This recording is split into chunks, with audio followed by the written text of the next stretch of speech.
इस्लामाबाद के F9 park में पिछले दिनों एक बड़ा खौफनाक वाकया हुआ था और अब उस वाकये के बारे में पूरे पाकिस्तान में सरगोशियाँ हो रही हैं। पहले तो मैं आपको ये बताऊं कि F9 पार्क इस्लामाबाद का सबसे बड़ा पार्क है।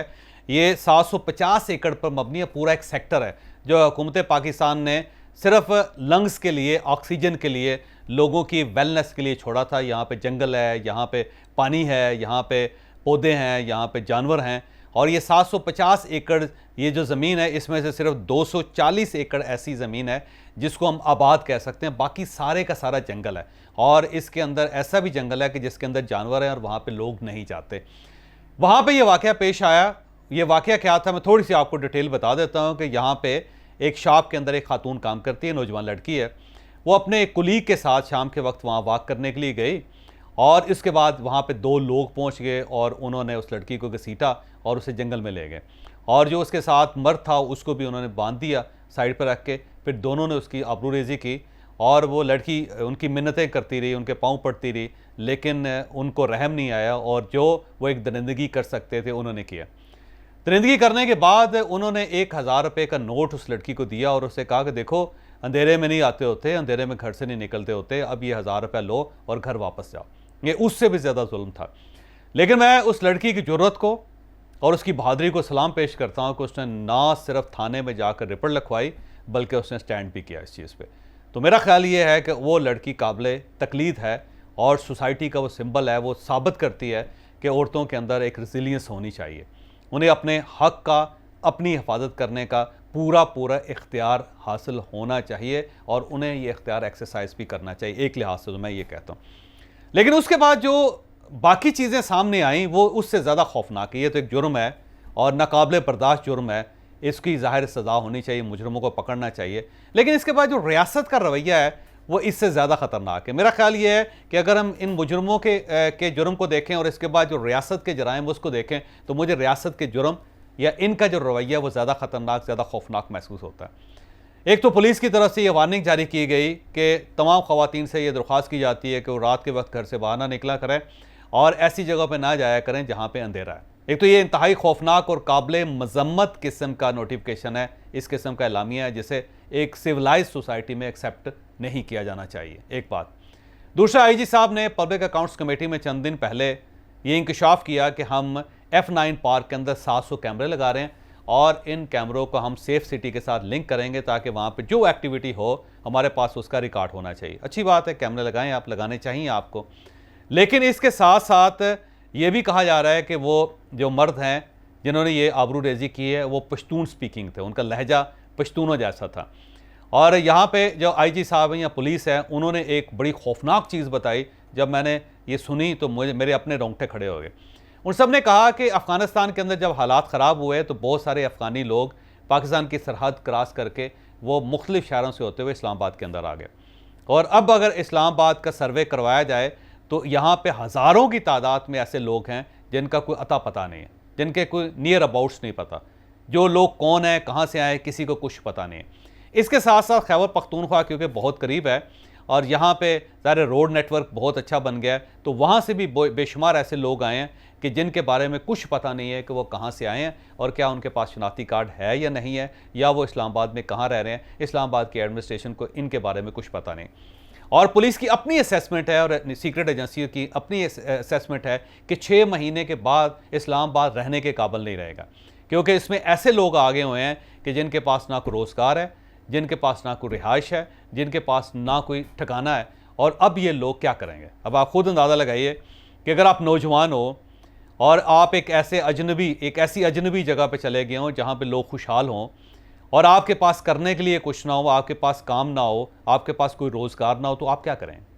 आप डेफिनेटली चोरियां करेंगे या फिर आप डाके डालेंगे या फिर आप आबरूरेज़ी करेंगे। तो एक ऐसा फिनामिना इस्लामाबाद के अंदर डेवलप हो चुका है, एक ऐसे गैंग्स इस्लामाबाद के अंदर आ चुके हैं जो आने वाले दिनों में इस शहर की ज़िंदगी को जीर्ण कर देंगे। और ये रिपोर्ट्स पुलिस की अपनी रिपोर्ट्स हैं, ये मेरी रिपोर्ट्स नहीं है और हमारे खुफिया इदारों की भी रिपोर्ट्स हैं। तो अब इस फिनामिने को देखें और उसके बाद फिर इस वाक़े को देखें। पुलिस के अपने लोग ये कहते हैं कि यूँ महसूस होता है कि इस्लामाबाद में अब जो लोग वारदातें कर रहे हैं इन्हें जेल का कोई खौफ नहीं है, क्योंकि ये ज़िंदगी को इतने खौफनाक तरीके से देख चुके हैं कि जेल इनके लिए नेमत है। जब ये जेल में जाएंगे तो इनको फ्री रोटी मिलेगी, इनको फ्री गर्म पानी मिलेगा, इनको फ्री पंखा मिलेगा, इनको फ्री रिहाइश मिलेगी, तो ये समझते हैं ये तो अच्छी बात है।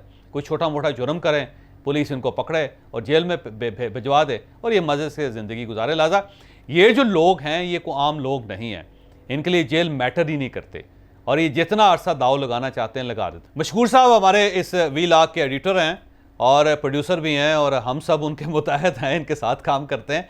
उन्होंने बड़ा दिलचस्प इंकशाफ किया। उन्होंने कहा कि जो हमारे घर स्वीपर आता है उसने कहा कि ये जो कूड़ा उठाने वाली रेडियाँ होते हैं जिसमें कूड़ा उठाया जाता है, कचरा उठाया जाता है, अफ़गानी वो भी चोरी करके ले गए। यानी जो स्वीपर्स हैं उनके पास अब रेडियो भी नहीं बचे। और इसके साथ साथ आप इस्लामाबाद में देख लें, जहाँ जहाँ लोहा है, जहाँ जहाँ जालियाँ हैं, जहाँ कुर्सियाँ पड़ी हुई, जहाँ बेंच पड़े हैं, वो गायब हो जाते हैं।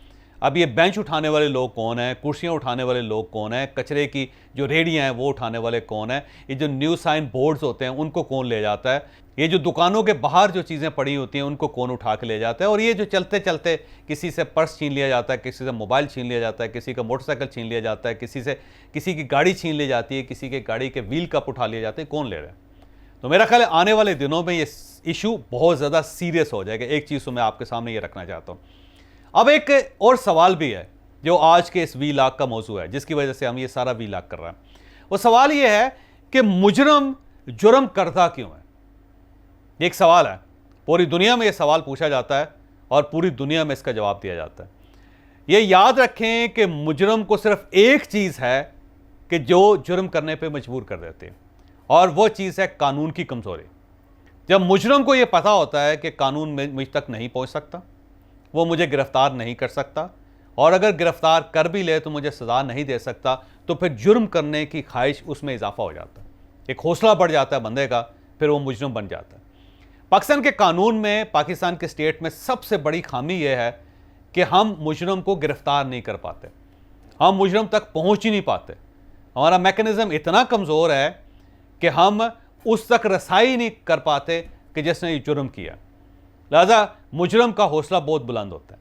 और ये जो दो लोग जिन्होंने इस खातून के साथ ज़्यादती की, मुझे यकीन है कि इससे पहले भी इस किस्म के क्राइम करते रहे होंगे, और उससे पहले जो ख़वातीन होंगी वो खामोश रही होंगी, उन्होंने बोला नहीं होगा, उन्होंने आवाज़ नहीं उठाई होगी। इसलिए उनका हौसला इतना ज़्यादा बढ़ गया कि अब उन्होंने रोज़ ही वहाँ जाना शुरू कर दिया था, और रोज़ ही शायद ये काम करना शुरू कर दिया था, और फिर एक ऐसा वक्त आया कि जिसमें एक खातून बोल पड़े। अब अगर जब ये गिरफ्तार होंगे तो आप देखिएगा, जब ये पुलिस को बताएंगे तो पता चलेगा इस टाइप के तो बहुत से वाक़यात ये पहले कर चुके हैं, और उसमें लोग अपनी इज़्ज़त की वजह से खामोश रहे। अब ये लोग कर क्यों रहे हैं? इसलिए कर रहे हैं कि इनको पता है कि कानून हम तक नहीं पहुंच सकता, और अगर कानून पहुंचे तो उसके बाद मुजरम का हौसला टूट जाता है। मैं पाकिस्तान के दो वाक़यात हैं जो आपके सामने रखना चाहता हूँ। मसलन एक 2018 में, आपको याद होगा, जनवरी 2018 में कसूर की एक बच्ची ज़ैनब के साथ एक वाक़या हुआ था। ज़ैनब को आबरू रेज़ी करने के बाद कत्ल कर दिया था, और उसके बाद वो वाक़या बहुत हाईलाइट हुआ, इतना ज़्यादा हाईलाइट हुआ कि मीडिया के अंदर कोई और शो नहीं हुआ, सिर्फ ज़ैनब को डिस्कस करते रहे। और गवर्नमेंट, ज़ाहिर है, उसने थ्रेटन फील किया, और उसके बाद गवर्नमेंट ने दिन रात एक करके, पुलिस और लॉ इन्फोर्समेंट एजेंसीज ने दिन रात एक करके मुलज़म इमरान को गिरफ्तार कर लिया, आपको याद होगा। और उसके बाद ना सिर्फ उसे गिरफ्तार किया गया, बल्कि बड़ी स्पीड के साथ केस चला, और केस चलने के बाद 17 अक्टूबर को मुजरम इमरान को फांसी लगा दी गई, फांसी चढ़ा दिया गया। तो ये एक ऐसा केस था कि जिसने पाकिस्तान के अंदर कोई ऐसा जुर्म करना भी चाहता था या करता भी था, उसके दिल में खौफ बिठा दिया कि रियासत बड़ी तगड़ी है, ये आप जितना भी छुपना चाहें रियासत उस तक पहुंच जाती है, वो उसको गिरफ्तार कर लेती है। उसके बाद आप यकीन करें कि पाकिस्तान के अंदर बच्चियों की आबरू रेज़ी के जो रेशो सी वो इंतहाई कम हो गई, ना होने के बराबर हो गई। उसके बाद आपने पाकिस्तान में इस लेवल का, इस टाइप का कोई केस नहीं सुना होगा। उसकी वजह यह है कि इस केस ने एक प्रेसिडेंट तय कर दिया कि रियासत बड़ी तगड़ी है, और इस किस्म का केस करके आप बच नहीं सकते, क्योंकि इमरान के बारे में कोई एविडेंस नहीं था, लेकिन इसके बावजूद रियासत उस तक पहुंची।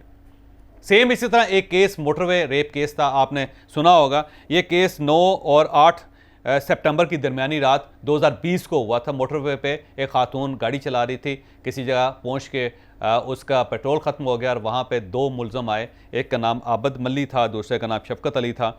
इन्होंने उस औरत को, उसको आबरू रेज़ी की उसकी, और ये केस भी बड़ा हाईलाइट हुआ था, आपको याद होगा।